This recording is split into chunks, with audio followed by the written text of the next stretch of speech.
আমি মুহাম্মদ সাল্লাল্লাহু আলাইহি সাল্লাম আমার মুখে বলার দরকার নাই, যদি আমি মনে মনে চাই মক্কা এবং মদিনা মুনাওয়ারার পাহাড়গুলো সোনার রূপায় পরিণত হয়ে আমার দুই পাশে দৌড়াক, মুখে বলার দরকার হবে না, মনে জাগতে আল্লাহ পাক মক্কা এবং মদিনা মুনাওয়ারার পাহাড়গুলোকে সোনা রূপা বানায় আমার দুই দিক থেকে চালায় দিবে। কিন্তু একজন ছেলে সন্তানও বেঁচে থাক রাসূলুল্লাহ চান নাই কেন? এটার ব্যাখ্যায় যার তার ব্যাখ্যা না, রাসূলুল্লাহর আপন চাচাতো ভাই আব্দুল্লাহ বিন আব্বাস, যাকে রাইসুল মুফাসসিরিন বলা হয়, উনি তাফসীর করছেন। আল্লাহ পাক মা কানা মুহাম্মাদুন আবা আহাদিম মিন রিজালিকুম এই অংশ দিয়ে বুঝাতে চেয়েছেন আল্লাহ তাআলা বলতে চেয়েছেন লাউলাম আখতিম বিমুহাম্মাদিন সাল্লাল্লাহু আলাইহি ওয়াসাল্লাম আন-নুবুওয়া লা জাআলতু লাহু ইবনান ইয়াকুনু বা'দাহু নবী। আল্লাহ মা কানা মুহাম্মাদুন আবা আহাদিম মিন রিজালিকুম এই অংশ দিয়ে বুঝাই দিয়েছেন যে আমি যদি মুহাম্মদ সাল্লাল্লাহু আলাইহি ওয়াসাল্লামের মাধ্যমে নবুয়ত রিসালাতের দরজা বন্ধ করার সিদ্ধান্ত না নিতাম, অবশ্যই আমি আমার রাসূলের একজন ছেলে সন্তানকে জীবিত রাখতাম, যাকে আমার হাবিবের পর নবী বানাইতাম। যেহেতু আমার সিদ্ধান্ত আদম সৃষ্টির আগে নেওয়া হয়ে গেছে, মুহাম্মদ সাল্লাল্লাহু আলাইহি সাল্লাম আমার সর্বশেষ নবী ও রাসূল, এই জন্য আমি আমার নবী মুহাম্মদ সাল্লাল্লাহু আলাইহি সাল্লামের একজন ছেলে সন্তানকে জীবিত রাখলাম না, নাবালেগ থাকতে উঠায় নিলাম, বিশ্ববাসীকে এই কথা বুঝাই দিতে যে মুহাম্মদ সাল্লাল্লাহু আলাইহি সাল্লাম আমার সর্বশেষ নবী ও রাসূল। যদি আল্লাহ তার হাবিব, কথাটা বুঝতে পারছেন? এরপর আবার আল্লাহ স্পষ্ট করে দিলেন ওয়ালাকিন রাসূলুল্লাহ, বরং মুহাম্মদ সাল্লাল্লাহু আলাইহি ওয়াসাল্লাম আল্লাহর রাসূল। সেই দৃষ্টিকোণ থেকে পৃথিবীর সকল মুমিনই আল্লাহর রাসূলের রূহানী সন্তান। সকল মুমিন কি আল্লাহর হাবিবের রূহানী সন্তান, কিন্তু আল্লাহর হাবিব কোন প্রাপ্তবয়স্ক পুরুষের পিতা নন। ওয়া খাতামান নবীন, এবং মুহাম্মদ সাল্লাল্লাহু আলাইহি ওয়াসাল্লাম সর্বশেষ নবী। ঘোষণাকার আরো জোরে বলতে হবে আল্লাহ। ইসলাম প্রথা সর্বস্ব ধর্ম না, প্রথা মানলে মুসলমান হওয়া যায় না, ঈমান আনলে মুসলমান। ইসলাম ছাড়া যত ধর্ম আছে সব প্রথা সর্বস্ব। যেমন কোন হিন্দু, সে যদি পূজা পার্বণ করে, হিন্দু সমাজ তাকে হিন্দু বলে আইডেন্টিফাই করবে যদি সে রামকৃষ্ণের অস্তিত্বকে বিশ্বাস না করে। কোন ইহুদি, সে যদি দাউদকে ডেভিডকে না মানে, জ্যাকবকে না মানে, মুসাকে না মানে, কিন্তু সে যদি সিনাগগে যাতায়াত করে, ইহুদি সমাজ তাকে ইহুদি বলে মেনে নেবে। কোন খ্রিস্টান যদি জেসাসকে, ঈসা, রুহুল্লাহকে বিশ্বাস না করে, কিন্তু সে যদি গির্জায় যাতায়াত করে, বুকে একটা ক্রুশ লাগাইতে পারে, তাকে খ্রিস্টান বলে স্বীকৃতি দেওয়া হবে। কোন বৌদ্ধ যদি গৌতম বুদ্ধকে বিশ্বাস নাও করে, প্যাগোডায় যাতায়াত করলে সে বৌদ্ধ হতে পারে। কিন্তু কোন একজন ব্যক্তি যদি আল্লাহর কোরআনের সূরা ফাতিহা থেকে সূরা নাস পর্যন্ত কোন একটা বাক্যের, কোন একটা শব্দের, কোন একটা অক্ষরকে বিশ্বাস না করে, সে যত নামাজ পড়ুক, রোজা রাখুক, তারে মুসলমান বলার কোনো সুযোগ নাই। আছে? এখানেই ইসলামের হাকিকত, এখানেই ইসলামকে বুঝার বিষয়। ইসলাম গতানুগতিক কোনো ধর্ম না যে থোতায় ছটাকখানি দাড়ি, 2-4 ওয়াক্ত নামাজ পড়ে আপনি মুসলমান হয়ে যাবেন। সবকিছুর আগে ইসলামের মূল স্তম্ভ ঈমান, ঈমানের ক্ষেত্রে কোনো ছাড় নাই। প্রিয় ভাইরা, একটা সূক্ষ্ম ব্যাখ্যা আপনাদেরকে শোনাচ্ছি।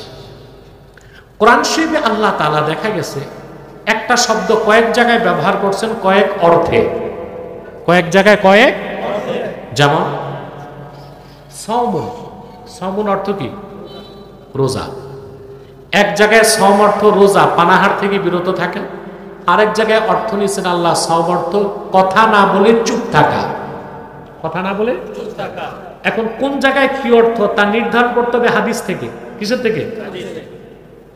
যেমন আল্লাহ বলেন কুতিবা আলাইকুমুস সিয়াম, আমি তোমাদের উপর রোজাকে ফরজ করছি। এখানে সওম অর্থ পানাহার থেকে বিরত থাকা। সূরা মারিয়ামের ঘটনায় আল্লাহ বলেন, মারিয়াম বললেন ইন্নী নাযারতু লির-রাহমানি সাওমা ফালান উকাল্লিমাল ইয়াওমা ইনসিয়া, আমি রহমানের নামে মান্যত করলাম, আমি কোনো পুরুষের সাথে কথা বলবো না। সেখানে সওম অর্থ কথা না বলে চুপ থাকা। এক জায়গায় সওম অর্থ পানাহার থেকে বিরত থাকা, আরেক জায়গায় সওম অর্থ কথা না বলে চুপ থাকা। কোথায় কি অর্থ নিব? হাদিস থেকে নিতে হবে। দারাবা ইয়াদরিবু দারবুন, এটার অর্থ হচ্ছে মারা। অর্থ কি? কিন্তু আল্লাহ এই দারবুন শব্দ থেকে কোরআনে 3টা অর্থ নিয়েছেন। কয়টা? 3টা। যেমন আল্লাহ রাব্বুল আলামিন বলেন ওয়া আখারুনা ইয়াদরিবুনা ফিল আরদি ইয়াবতাগুনা মিন ফাদলিল্লাহ। সাহাবায়ে কেরামের আরেকটা অংশ আছে যারা রাতের বেলা, যারা দিনের বেলা আল্লাহর প্রদত্ত রিজিককে তালাশ করার জন্য হাঁটাহাঁটি করে। এখানে দরবা ইয়াদরিবু অর্থ মারা না, দরবা ইয়াদরিবু অর্থ হাঁটা। আরেক জায়গায় আল্লাহ তাআলা বলেন ওয়া তিলকাল আমসালু নাদরিবুহা লিন-নাস, এসব হচ্ছে এক্সাম্পল, আমি উদাহরণ দেই মানুষের জন্য। দারবুন থেকে এখানে অর্থ উদাহরণ দেওয়া। আরেক জায়গায় আল্লাহ মুসা নবীর ঘটনায় বলেন ফাদরিব বিআসাকাল হাজার, মুসা তুমি লাঠি দিয়া পাথরে মারো। তো একই শব্দ, একই ধাতু, একই অক্ষর থেকে একই শব্দের আল্লাহ অর্থ নিয়েছেন কয়টা? কথা বললো না তুমি, পিছে আওয়াজ বন্ধ করো। কথা শুনতেছেন ভাই? মনোযোগ আছে? দারবুন শব্দ থেকে আল্লাহ অর্থ নিয়েছেন কয়টা? এক জায়গায় অর্থ হাঁটাহাঁটি, আরেক জায়গায় অর্থ উদাহরণ দেওয়া, আরেক জায়গায় অর্থ মারা। কিন্তু অবাক হবেন মুসলমান, আল্লাহ তাআলা তার নবী মুহাম্মদ সাল্লাল্লাহু আলাইহি সাল্লাম সর্বশেষ নবী বলার জন্য যে শব্দটা নিলেন খাতামান নবীন, এই খাতামের যতগুলো অর্থ করা হোক সবগুলো অর্থ হচ্ছে শেষ, যার পরে আর কিছু নাই।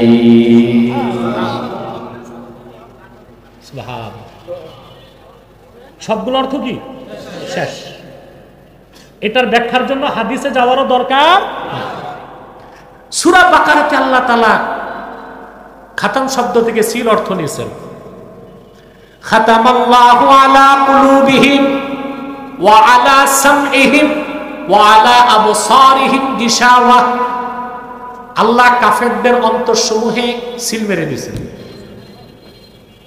তানবীরুল মাকবাস মিন তাফসীর ইবনে আব্বাসে এসেছে কুরাইশদের 25 জন কাফেরের ব্যাপারে আল্লাহ এই আয়াত নাযিল করছেন। কতজন? 25 জন। এই 25 জনের একজনও মুসলমান হইতে পারে না। সিল মারার অর্থ শেষ। অর্থ কি? একটা পণ্য বাংলাদেশ থেকে বিদেশ যাবে, পণ্যটাকে প্রথম প্যাক করা হয়, ঠিক না? তারপরে ফোম দেওয়া হয়, তারপরে বাক্সে ভরা হয়, তারপরে সিল দেওয়া হয়, তারপরে ডেট দেওয়া হয়, কস্টিপ লাগানো হয়, সবার শেষে সিল। সিল মারা মানে এই বাক্স আর খুলবে না, কিছু ঢুকবেও না, বাক্স থেকে কিছু বেরো হবে না। তাহলে খাতামা ইয়াখতিমু, খাতমুন থেকে যত অর্থ নেওয়া হোক সব অর্থ শেষ শেষ শেষ, দ্বিতীয় কোনো অর্থ করার সুযোগ নেই। সুবহানাল্লাহ। এবার আসেন মুসলমান ভাইয়েরা, ওয়া খাতামান নবিয়্যিন, মুহাম্মদ সাল্লাল্লাহু আলাইহি সাল্লাম আল্লাহর শেষ নবী।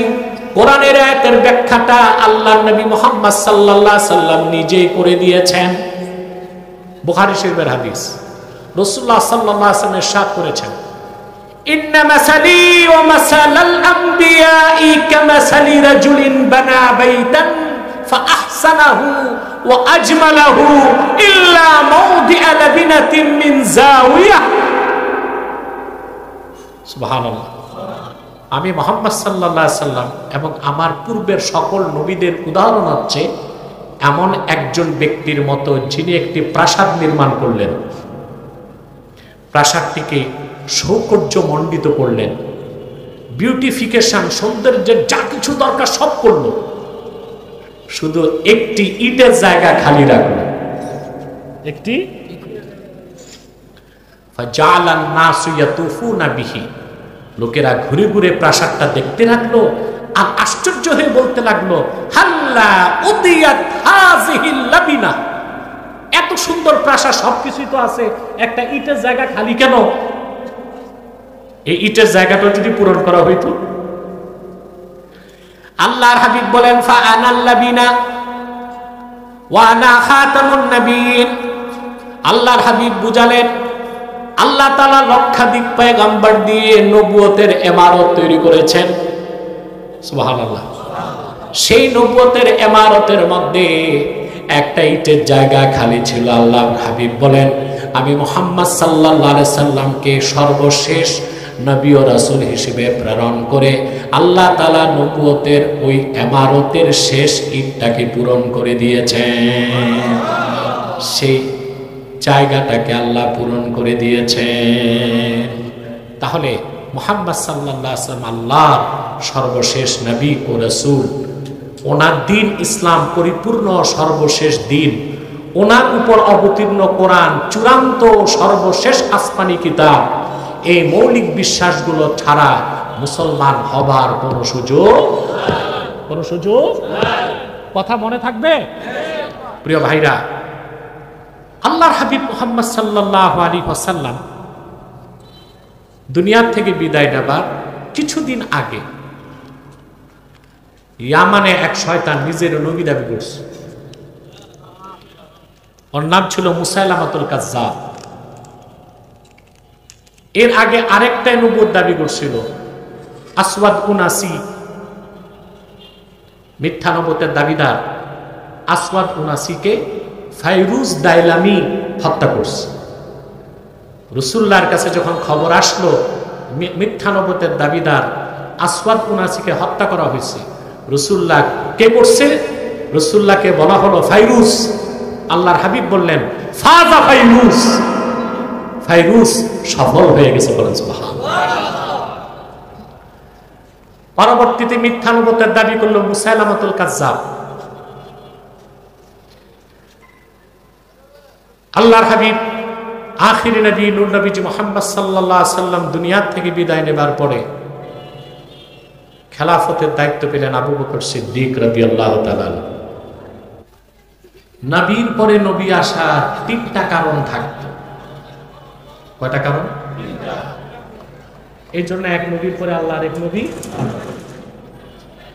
প্রথম কারণটা হচ্ছে পূর্বে যত পয়গম্বর এসেছেন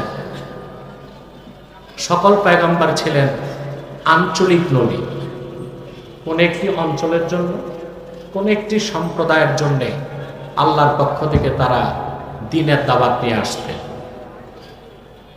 এই জন্য আরেক অঞ্চলের জন্য আরেক নবী দরকার হতো। এই জন্য নবীর পরে আল্লাহ নবী পাঠাতেন। কিন্তু আখিরি নবী মুহাম্মদ সাল্লাল্লাহু আলাইহি ওয়াসাল্লামকে আল্লাহ ১৫০০ বছর আগে পাঠিয়েছেন শুধু আরববাসীর হেদায়েতের জন্য নয়, গোটা বিশ্ব মানবতার হেদায়েতের জন্য। সেজন্য মুহাম্মদ সাল্লাল্লাহু আলাইহি ওয়াসাল্লামকে প্রেরণ করে আল্লাহ তাআলা নবুয়তের রিসালাতের দরজা চিরতরে বন্ধ করে দিয়েছেন। বলেন সুবহানাল্লাহ। পূর্বের নবীগণ ছিলেন একটা অঞ্চলের জন্য, একটা জাতির জন্য, আর রাসূলুল্লাহ সাল্লাল্লাহু আলাইহি ওয়াসাল্লাম পৃথিবীর সকল জাতি গোষ্ঠীর হেদায়েতের জন্য আল্লাহর পক্ষ থেকে পূর্ণাঙ্গ দ্বীন ইসলাম নিয়ে এসেছেন। সুবহানাল্লাহ। আল্লাহ রাব্বুল আলামিন বলেন, কুল ইয়া আইয়ুহান নাসু ইন্নী রাসূলুল্লাহি ইলাইকুম জামিআ। আল্লাহ পাক বলেন, প্রিয় হাবিব মুহাম্মদ সাল্লাল্লাহু আলাইহি ওয়াসাল্লাম, আপনি বলুন আমি হে মানব জাতি, আল্লাহর পক্ষ থেকে গোটা মানব জাতির হেদায়েতের জন্য আল্লাহর পক্ষ থেকে আমি মুহাম্মদ প্রেরিত হয়েছি সাল্লাল্লাহু আলাইহি ওয়াসাল্লাম। পূর্বে নবীর পরে নবী আসার দ্বিতীয় কারণ থাকতো, একজন নবী যতটুক দিনের দাওয়াত দিতেন বাকি রেখে চলে যেতেন, তো বাকি কাজের জন্য আরেক নবী আসতেন। ইমাম ফখরুদ্দিন রাজি তাফসীর কবীরে যেটা স্পষ্ট করে দিয়েছেন, ওয়া ইন তারাকা শাইআম মিনান নাসিহাতি ওয়াল বায়ান ইয়াস্তাদরিকুহু মান ইয়াতি বা'দাহ। একজন নবী যতটুক দিনের কাজ বাকি রেখে যেতেন, আরেকজন নবী আসতেন বাকি কাজটা করতে। এই জন্য নবীর পরে নবী আসতো। কথা বলছেন না কেন? কিন্তু আল্লাহ রাব্বুল আলামিন আখিরি নবী মুহাম্মদ সাল্লাল্লাহু আলাইহি সাল্লামকে প্রেরণ করে ১৫০০ বছর আগে দ্বীন ইসলামকে পরিপূর্ণ করে দিয়েছেন। রাসূলুল্লাহ কিছুই বাকি রেখে যান নাই। এজন্য আল্লাহ রাসূলের পরে কিয়ামত পর্যন্ত নবুয়তের রিসালাতের দরজা আল্লাহ বন্ধ করে দিয়েছেন। মুহাম্মদ সাল্লাল্লাহু আলাইহি সাল্লামকে প্রেরণ করে নবুয়তের রিসালাতের দরজা আল্লাহ বন্ধ করে দিয়েছেন। ওনার পরে আজ পর্যন্ত কোন প্রকার নবী কিংবা রাসূল আসে নাই, এখনো নাই, কিয়ামত পর্যন্ত আসবে না। নবীর পরে পূর্বে নবী আসার তৃতীয় কারণ থাকতো, আল্লাহর পক্ষ থেকে যে নবী, যে পয়গম্বর যে নির্দেশনা পেতেন, যে কনস্টিটিউশন পেতেন, সংবিধান পেতেন, নির্দেশিকা পেতেন, হোক সহিফা হোক কিতাব, এটা সংরক্ষণের দায়িত্ব আল্লাহ দিতেন সেই নবীর উম্মতকে। তখন নবী চলে যাবার পর উম্মত সেই কিতাবের মধ্যে ভেজাল ঢুকাত। কি করত? তখন আসমানি কিতাবগুলো নিজ নিজ অথেন্টিসিটি হারিয়ে ফেলত। নতুন কিতাব, নতুন সহিফার দরকার হতো, আরেক নবী আল্লাহ পাঠাতেন। কিন্তু আল্লাহ তাআলা আখিরি নবী, নবীগণের মাথার তাজ মুহাম্মদ মুস্তাফা সাল্লাল্লাহু আলাইহি সাল্লামের মাধ্যমে যে আসমানি কিতাব কোরআন পাঠিয়েছেন, এটা হেফাজতের দায়িত্ব আল্লাহ আবু বকর, ওমর, ওসমান, আলীকে দেন নাই, আল্লাহ নিজের হাতেই রেখেছেন। এই জন্য ১৫০০ বছর আগ থেকে আজ পর্যন্ত কোরআন কারীমের কোন একটি বাক্যের, একটি শব্দের, একটি অক্ষর পরিবর্তন করা সম্ভব হয় নাই। কারণ সংরক্ষণের দায়িত্ব কার?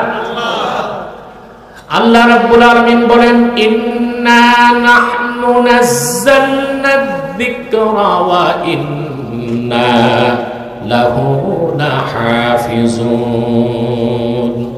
নিশ্চয় কোরআন আমি মুহাম্মদ সাল্লাল্লাহু আলাইহি সাল্লামের উপর নাজিল করেছি, আর কোনো সন্দেহ নাই নিশ্চিতভাবে এই কোরআন হেফাজতের দায়িত্ব আমি আল্লাহর হাতে। বলেন সুবহানাল্লাহ। তাইলে নবীর পরে নবী আসার কারণ কয়টা থাকতো? তিনটা। আল্লাহ তার হাবিব মুহাম্মদ সাল্লাল্লাহু আলাইহি ওয়াসাল্লামকে প্রেরণ করে নবী আসার, রাসূল আসার সমস্ত কারণকে আল্লাহ তার হাবিব মুহাম্মদ সাল্লাল্লাহু আলাইহি ওয়াসাল্লামকে প্রেরণ করে দ্বীনকে পরিপূর্ণ করে নবী রাসূল আসার যত কারণ ছিল সব কারণ বন্ধ করে দিয়েছেন। নবী রাসূল আসার সিলসিলা আল্লাহ বন্ধ করে দিয়েছেন। এই যে বিশ্বাস মুহাম্মদ সাল্লাল্লাহু আলাইহি ওয়াসাল্লাম আল্লাহর শেষ নবী, ওনার পরে কোনো নবী নাই, রাসূল নাই, ইমানের এই মৌলিক বিশ্বাসের নাম হচ্ছে আকীদা খাতমে নবুয়ত। আকীদা খাতমে নবুয়ত। এই বিশ্বাস ছাড়া মুসলমান হওয়া যাবে? জোরে বলেন না। শুধু নামাজ রোজা করলেন আপনি, কিন্তু ইমানের সমস্যা। নামাজ রোজা হজ যাকাত হচ্ছে মুসলিমের জন্য, আর যতক্ষণ আপনার ইমান পরিপূর্ণ না হবে আপনি তো ইসলামে ঢুকতেই পারবেন না। পারবেন? আরে কথা বলেন। আগে ইমান, তারপরে ইসলাম। আগে কি? ইমান, তারপরে ইসলাম। কোরআনে কারীমের কোথাও আল্লাহ রাব্বুল আলামিন কাফের মুশরিক বেঈমানদেরকে মুসলিম হতে বলেন নাই, কাফের মুশরিক বেঈমানদেরকে বলেছেন ঈমান আনো, আর ঈমানদারদেরকে বলেছেন মুসলিম হও। আগে কি তারপরে ঈমান না এনে ঈমানের মৌলিক কোন বিষয়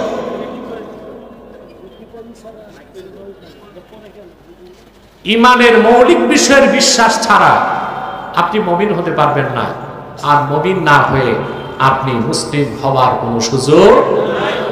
দাড়ি আছে, জুব্বা আছে, কুর্তা আছে, কোনো কাজ হবে না। দাড়ি, টুপি, জুব্বা, কুর্তা, জিকির ফিকির সব কিছু আগে হচ্ছে ঈমান, সব কিছুর আগে ঈমান।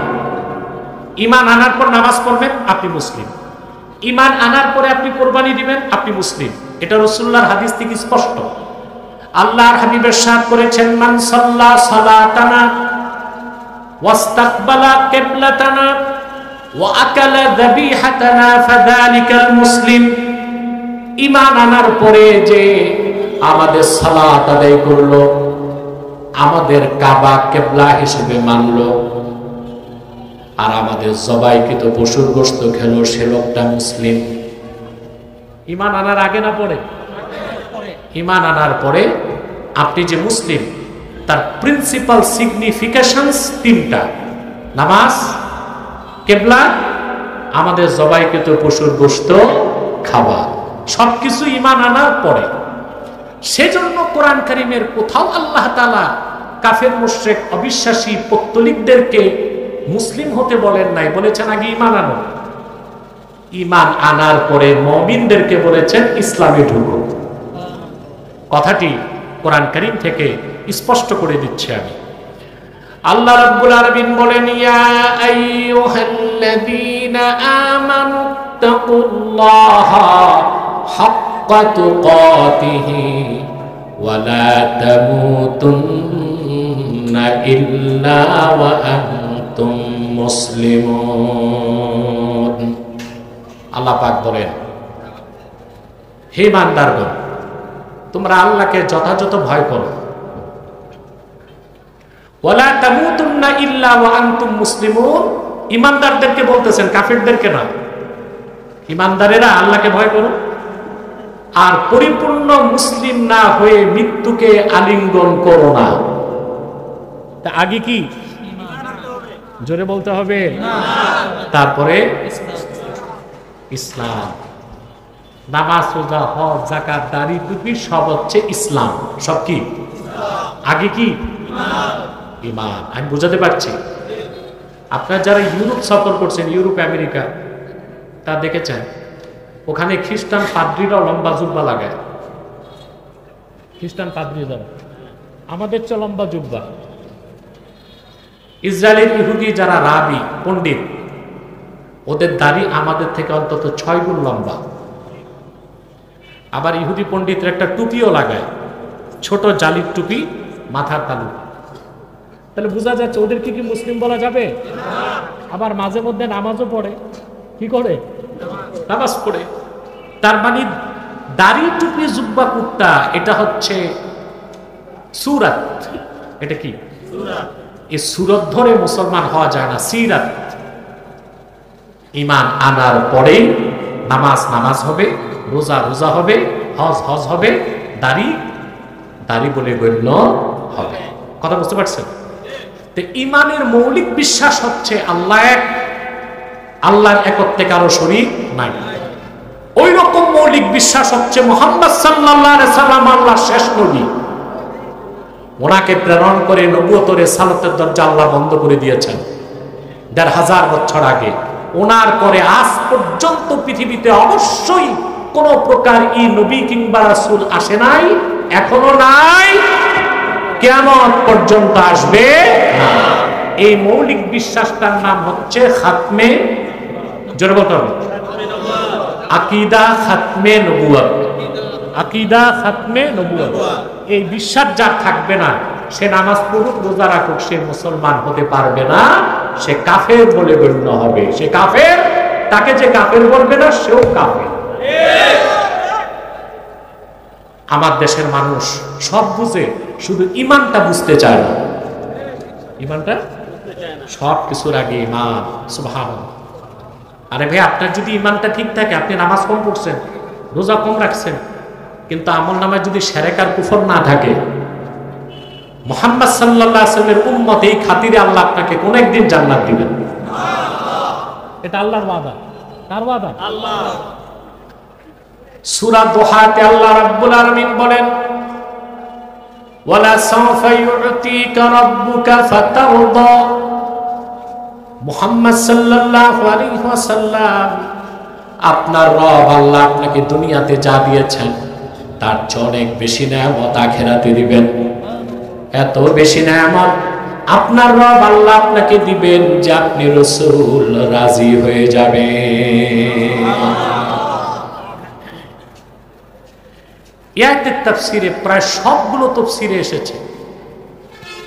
সাহাবায়ে কেরামকে সূরা দুহা নাযিলের পরে রাসূল করিম সাল্লাল্লাহু আলাইহি ওয়াসাল্লাম ডেকে বললেন, সাহাবীরা, আল্লাহ ওয়াদা করছেন যতক্ষণ আমি রাজি না হই আমার কথা তিনি শুনবেন। মেয়েলি কণ্ঠে না পুরুষের কণ্ঠে বলবেন সুবহানাল্লাহ। আমার যে ভাইরা দাঁড়িয়ে আছেন, ফাঁকা জায়গাগুলো পূরণ করে বসলে আমার মনে হয় বেশি বরকত পাবেন, গুনাহ মাফ তাড়াতাড়ি হবে। আর যারা মাথার উপর আছেন, আল্লাহর হস্তে নেমে আসেন। বাঙালি আরাম প্রিয়, ঠিক না? আস্তে আস্তে নেমে আসুন, বেশি বরকত পাবেন, রহমত পাবেন। আশা করা যায় আল্লাহ গুনাহ মাফ করবেন। প্রিয় বন্ধুগণ, শুনতেছেন কথা? রাসূলুল্লাহ সাল্লাল্লাহু আলাইহি সাল্লাম সাহাবায়ে কেরামকে ডেকে বললেন, সাহাবীরা, আল্লাহ ওয়াদা করছেন যতক্ষণ আমি রাজি না হই আমার কথা তিনি শুনতেই থাকবেন।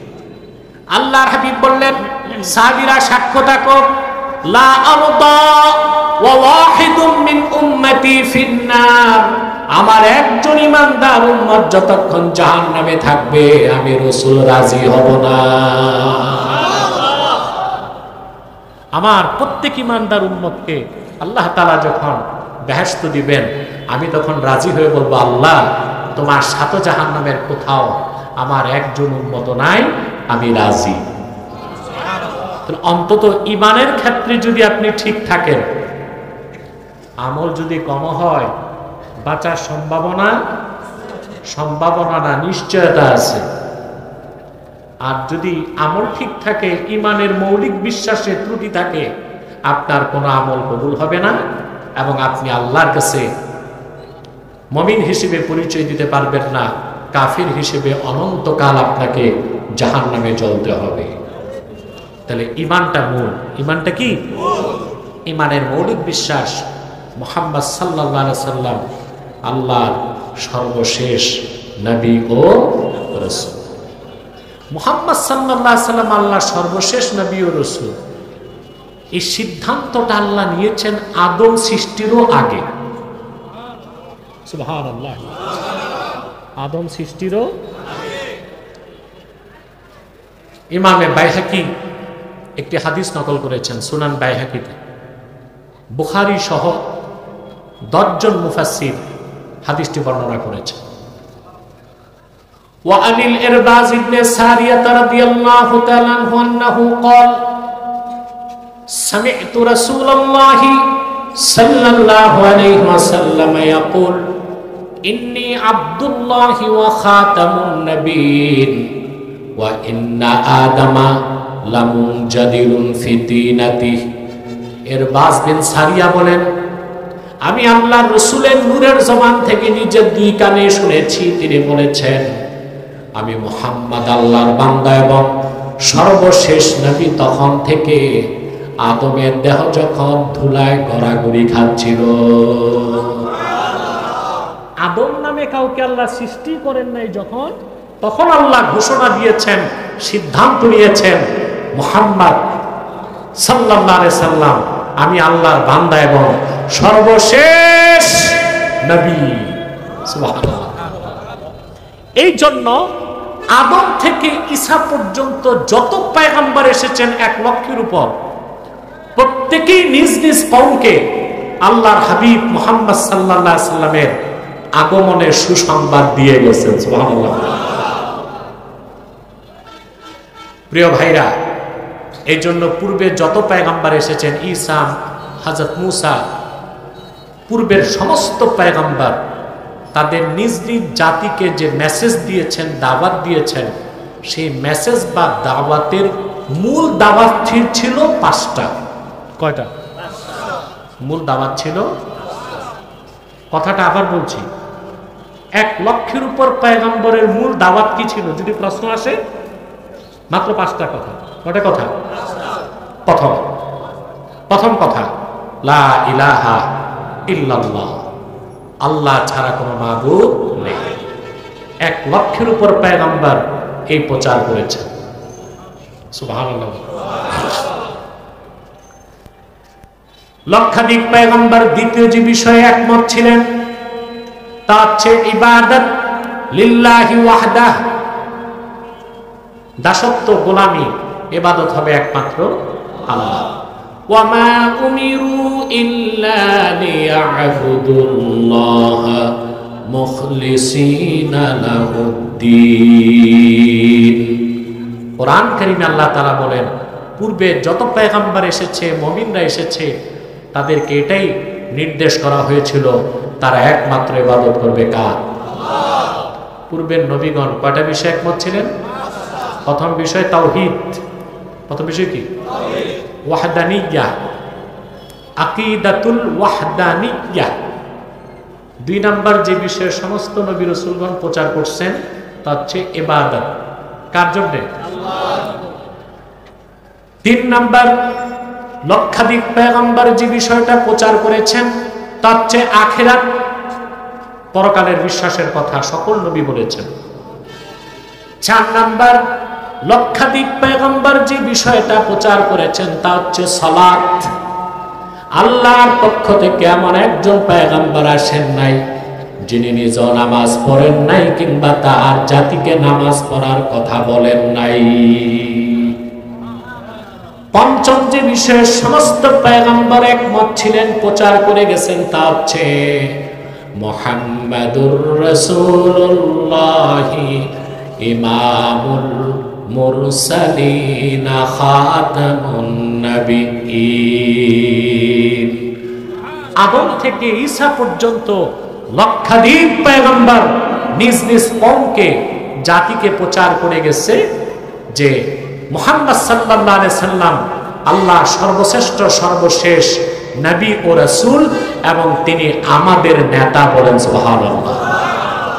তাহলে আকীদা খাতমে নবুয়ত, এটা ইসলাম ও ঈমানের কত মৌলিক বিশ্বাস। মুহাম্মদ সাল্লাল্লাহু আলাইহি সাল্লাম আল্লাহ শেষ নবী, এই ঘোষণা শুধু ইসলামের না, এই ঘোষণা শুধু কোরআনের না, এই ঘোষণা শুধু সুন্নাহর না, এই ঘোষণা দিয়েছেন 1 লক্ষের উপর পয়গম্বর। অতএব মুহাম্মদ সাল্লাল্লাহু আলাইহি ওয়াসাল্লাম আল্লাহ শেষ নবী, এই কথা যে বিশ্বাস করবে না, ওটা মুসলমান না কাফের? ওটারে যে কাফের বলবে না, ওইটাও কাফের।